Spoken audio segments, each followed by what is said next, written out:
Welcome to Sid and Malcolm. Sid, why don't you introduce our guest?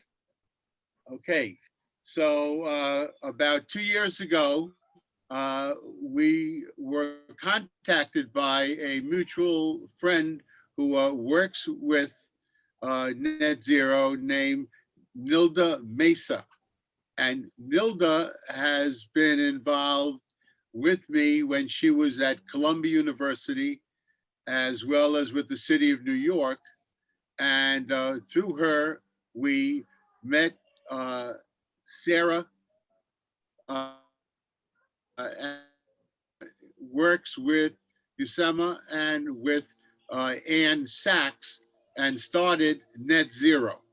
And Net Zero is a phenomenal company which takes advantage of situations and generates incredible assets through items that would normally probably go into the waste stream. And because of her vision, we're able to offer to many of our at-risk agencies assets that they would have to purchase, and it's all because of her vision. So you're on.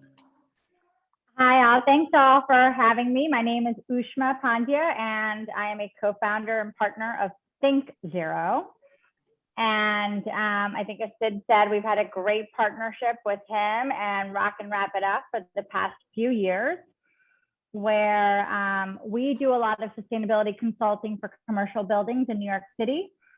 So we help them send less things to landfill, so better recycling, composting, food donations, and other types of donations. So an interesting thing that we found in many of our waste audits were toilet paper, not used, but half rolls. Based on the operational guidelines for many of these high-end buildings, there is a fear of running out of toilet paper, so they will change toilet paper every night off of the rolls, even if they haven't really been used. And they were just tossing them. And so we've started this program, right, Sid, where they're collected every evening. They are boxed up, and every month or so, I guess we could call it the toilet paper truck, goes around and picks up these items, and then we donate them to women's shelters and homeless shelters and others who who could use them instead of them going to landfill. I'm really proud of that program. Yeah, how long has that been going on? About two years. 2 years? Yeah, I think it's thousands of pounds at this point. Aside from that, the thing I always have, thing I have about toilet paper, that the manufacturer's dishonesty on, how they market it. Because I notice that when their sales, like 6 or an extra roll of toilet paper, they generally reduce the number of sheets in each roll. When you go market, take a look at the packaging of toilet paper, and take a look. They'll say they give you an extra or 2 extra rolls for a reduced price, but then you take a look at the number of sheets in each roll, and it's less than the regular roll, and that's sort of like dishonesty in advertising. But that's an aside that I have. It has nothing to do with disposing of toilet paper that had the rolls that haven't been used. We began to realize how, other than food, paper products, toilet paper, feminine products are the most requested items in all of our pantries across the United States. So we could not have come at a better time with this. And one day we'd like to see the services of Think Zero across the whole United States, because we have enough agencies throughout the US that could do the recovery. Yeah, possibly. Can you have it like delivered? I know, like the moving vans, when they go from, let's say, New York to Los Angeles, if they don't have a full load, they'll get partial loads from other places. So at least they'll have a full truck. Can you do that with delivery of, the toilet paper from one city to another? No. No. Where did you get this idea? How did it come about? So For us, Think Zero is what I've always been interested in, waste and consumption. I think it's fascinating how much stuff we throw away. I grew up here in the US, but I did spend many, many summers in India. And in my childhood, I did notice that in India, we did not throw away as much as we throw away here. And so that stark difference to me was really interesting. People always would repurpose and reuse and figure out a way how not to throw away food, etc. So I was just interested in it. Then I met Sarah, my business partner, because we both cross diapered. We lived in the same neighborhood. And so we learned that we were both interested in this idea of waste reduction and diversion. And when New York City implemented more stringent commercial recycling rules, we thought, hey, maybe that there's a business idea for us. So we just tested it. We went around to a few buildings to see if they would hire us to help them implement the new commercial recycling rules. And little by little from there, we got to, to a business. Yeah. By the way, do I hear children in the background? Yeah. Hold on. Let me tell them to be a little quiet. Okay.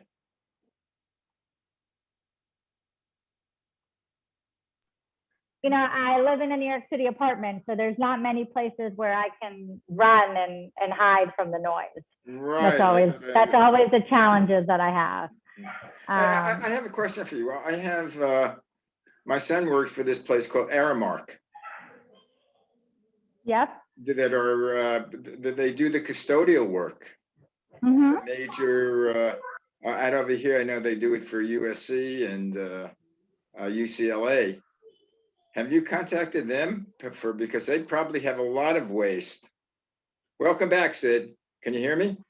We work with a few different companies out here. We're primarily based in New York City, and we just opened up in Denver. But I'm always looking for contacts. So you have an introduction, Malcolm. Please do make it. Let me see, because Airmark is international, and I'm sure they're in New York. And some of you've probably seen their uniforms. They're like, I think, a $30 billion company or something. It was like the 20th largest corporation in the US. I didn't realize how large they were until my son started working for them about 3 years ago.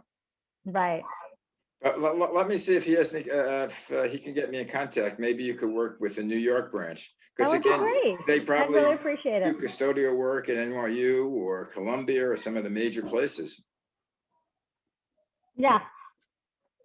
What did you do before this?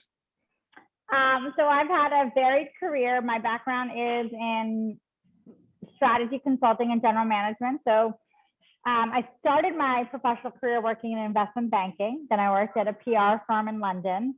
And then I went to school, was a consultant for many years. And then I actually ran strategy for American Express. Yeah. So I ran strategy at the enterprise level. And then I was head of strategy for the corporate business. About 5 years ago, I left a small kid. I had, taking care of my mom and so my parents. And so I took some time off and then I met my business partner.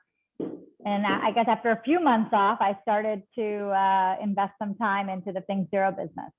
Let's say we've grown it, slowly and carefully. And, we take on clients and we try to do a really good job for them. So we're not like, in a hyper growth mode, but we take on clients as we can manage them. Mm-hmm.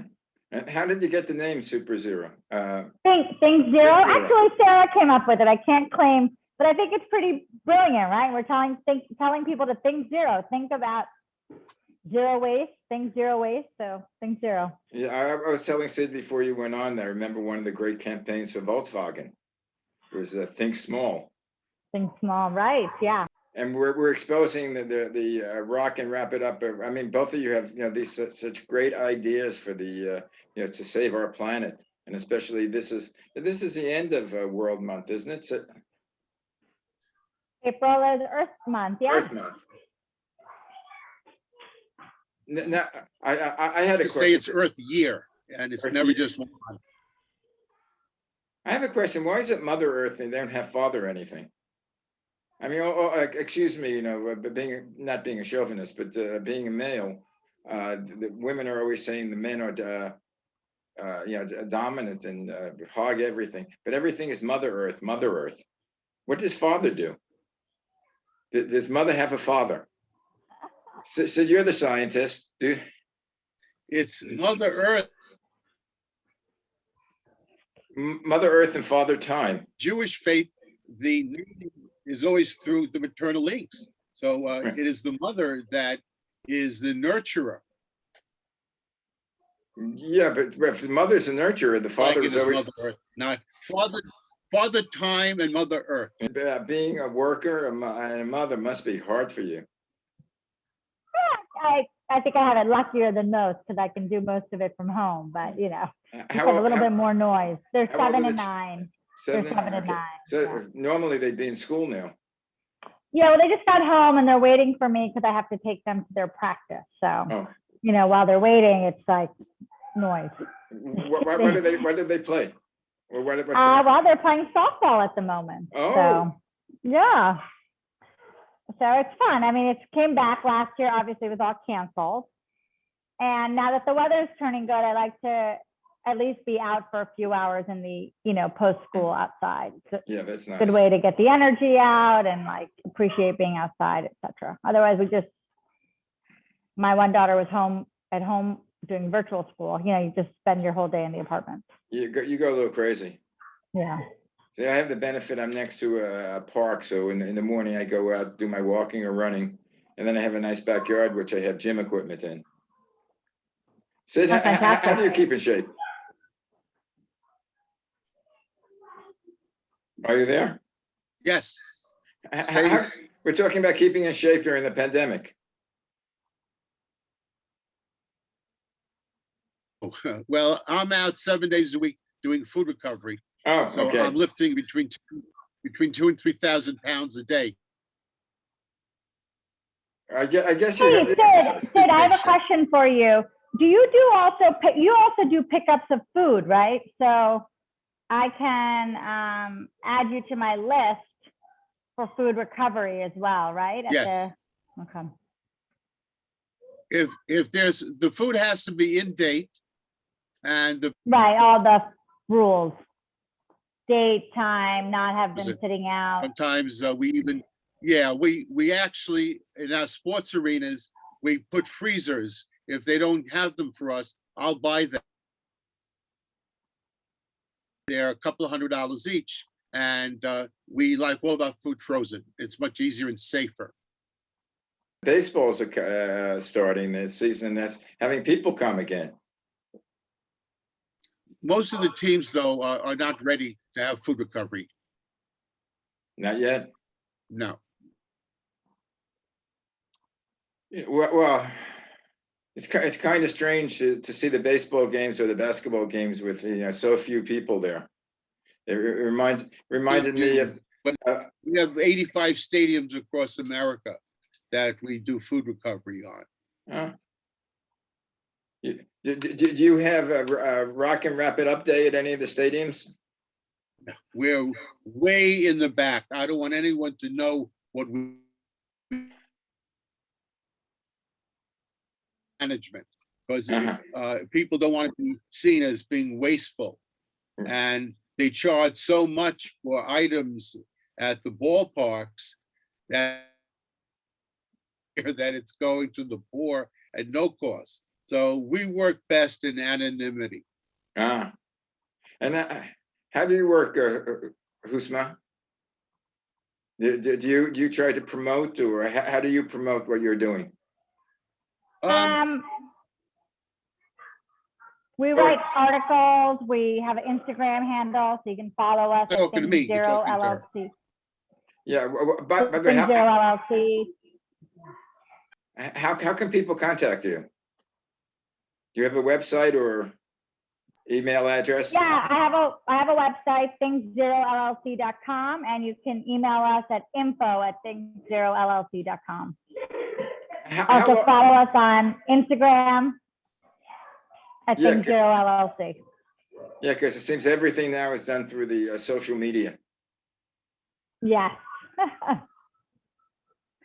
How large of an operation do you have?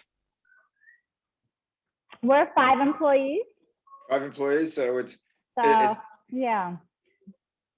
so it's right now. But it you have- ebbs and flows, you know, we can, yeah, we have 5 employees who do client work for us, and then I have another 15 or 20 folks who do a lot of waste auditing for us, Uh-huh. because we do a lot of waste audits at banks. So how do you go about getting new clients? Is phone calls or? Phone calls, referrals is key for us. Obviously, it's really, I think, a lot about referrals. We've been in the area for 5 years, and so we've just gone to a lot of meetings, introduced ourselves, talked about the work we do. As people are becoming more aware about waste reduction and diversion, you know, people are also looking for clients like us. I mean, vendors like us. Now getting back to the nitty gritty, how do you guys earn money? Do you take money from the people that you take the waste from, or? So we're a consulting firm, we're an advisory firm, so we work with companies on their goals. So we have just a regular consulting project fee. Oh, okay. We don't make any money on the actual material. We're not like a waste hauler or anything. Right. Well, I know you don't make any money Yeah. from if you're from Sid, who. Right. No. Yeah. Basically, it's a humanitarian type of thing. Yeah. I mean, you know, we have a very overconsumptive society, and people want things right away. They don't think about throwing things away because you don't see it. You know, it's all about convenience. And so a lot of this also has to do with the mind shift. Oh, definitely. Well, people aren't aware of the, you know, how the earth is suffering. Yeah. And it's it's never going to happen. It's never going to happen. But the more and more that what's happening with the weather changes, with I don't know so much in New York if you're feeling it, but in California, of course, we had the droughts and Fires. the fires. Yeah. Yeah. Well, it's also the big thing with the droughts, because I heard in Central Florida, the groundwater is going away. There's no more groundwater because the Central Florida is one of the biggest places for you know, fruits and vegetables. Yeah. And the farmers are running out of water. That's right. Hey, you guys, it's been lovely to talk to you guys, but I do have to go. Okay. Thank you so much. Well, thank you for joining us. Okay, bye. We'll speak to you soon. Thank you Okay. so much, Yusma.